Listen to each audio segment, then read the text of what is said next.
is never a perfect time or passage in your life when you don't have to deal with someone who is difficult.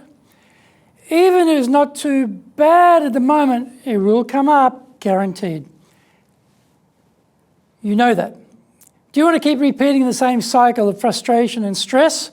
Or do you want to break out and learn how to fix this people issue?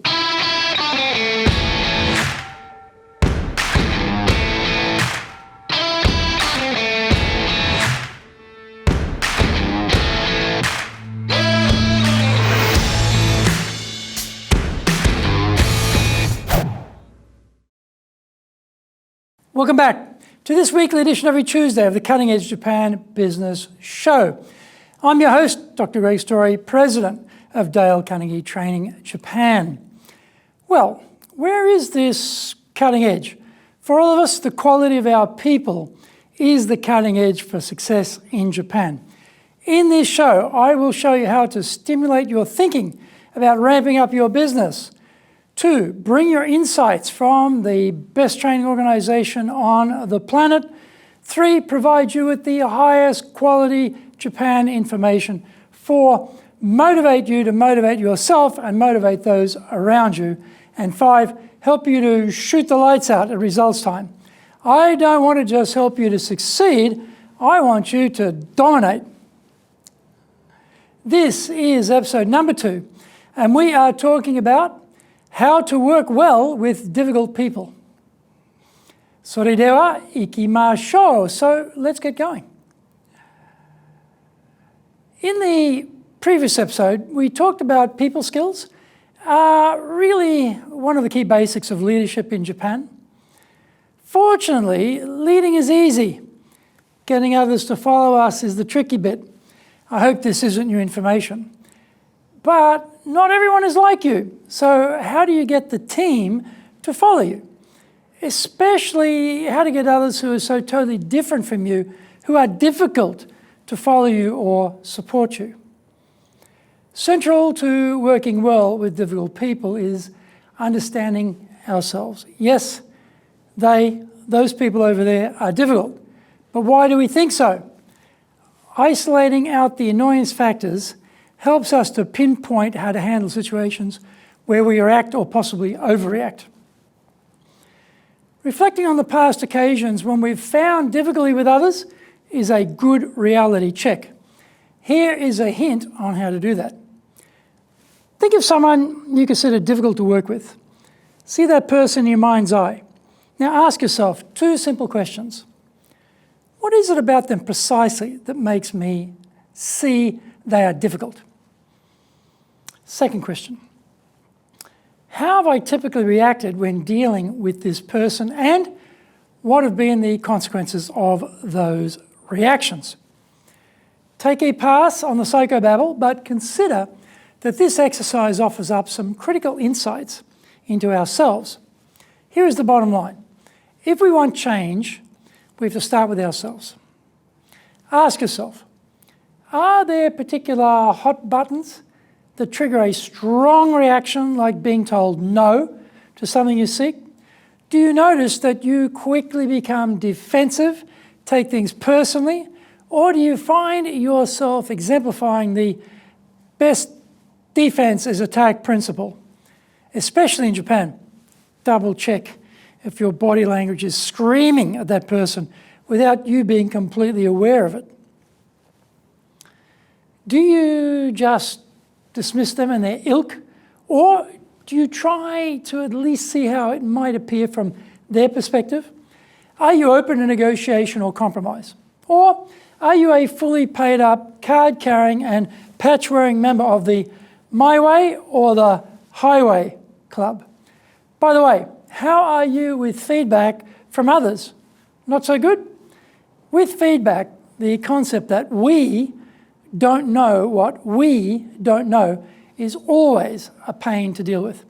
Hearing unpleasant things about us from others is a bigger pain.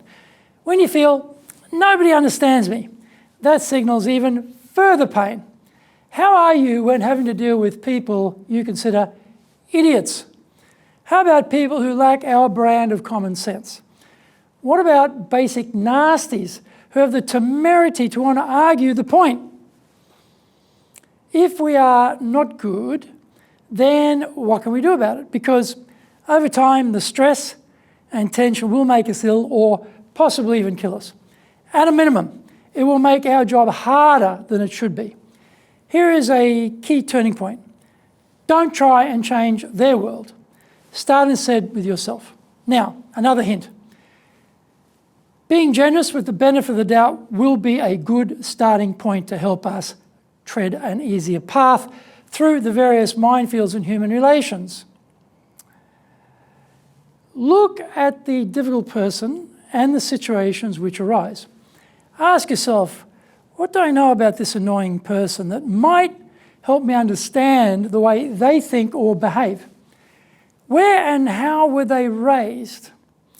What has been their set of life experiences that has channeled them into their habit patterns? Is it just an occasional thing with this person? Are they sad or mad? Is there something going on at home that is making them irritable, irascible? In today's flare-up, is it sourced by anger at their home situation? Is it just oozing frustration out of every fibre of their being? As a leader, it is always good to presume everyone you meet in life is carrying a heavy load. In Japan, people won't tell you what is worrying them. So don't imagine because you haven't heard of any trouble that everything is fine. Think about your own troubles. Perfection doesn't last all that long, and before you know it, things go wrong and stress begins to well up. There are some road-tested principles to change behaviour without creating resentment.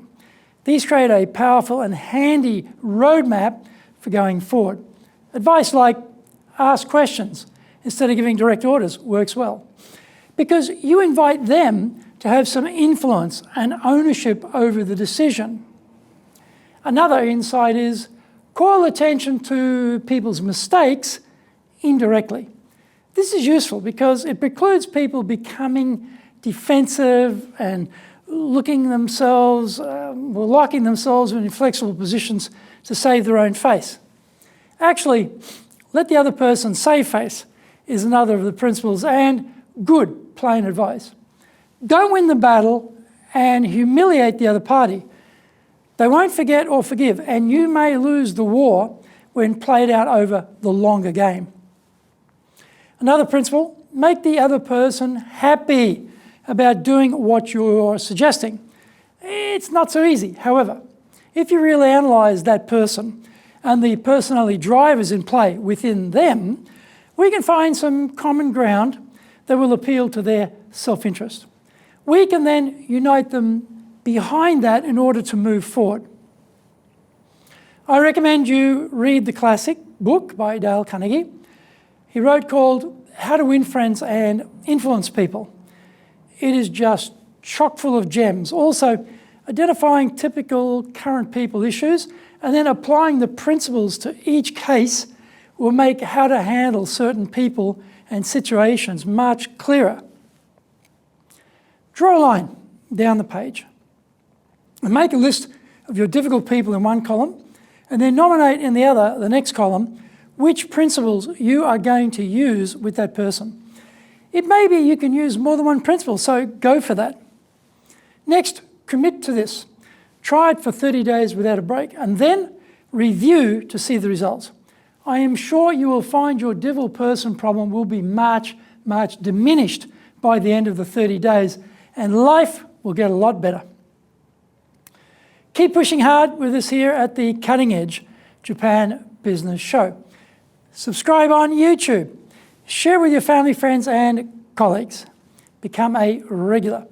Thank you for watching, and remember to hit the subscribe button. Our website details are on screen now.